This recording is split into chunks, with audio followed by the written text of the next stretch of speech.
Hi, Sisi ko. Come with me as I make cake for a bachelorette party. Let's go!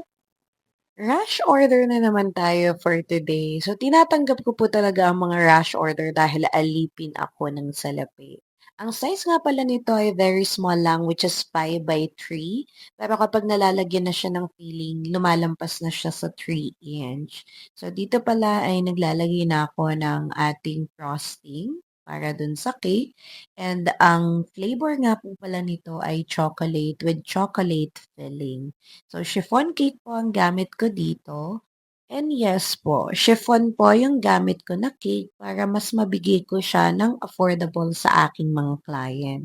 Kasi kapag po mag-a-avail sila ng Choco Moist, mag-a-additional po sila ng 200 to 300 pesos, depende po sa size ng cake. Bakit nga ba ang mahal ng mga moist cake? Kasi po ang mahal na din ng cocoa powder natin ngayon. Umaabot na siya ng 900 to 1,200 pesos per kilo. Ganun siya kamahal.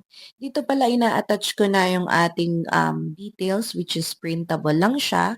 Tapos po kung nakita nyo kanina ay nagpaikot ako ng toothpick kasi ganun yung nasa inspo ng ating client which is ito yung kanyang inspo.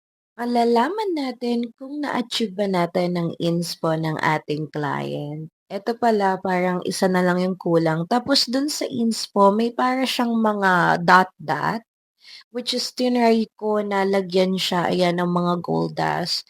Tapos nainis ako kasi nadumihan yung pinaka-pinipe ko sa ilalim. So ayan, kinailangan ko siyang i-scrape at i-pipe ulit. By the way, ang kulang na lang pala dito ay yung ating bride-to-be na topper kasi sabi ko nga para to sa bachelorette party.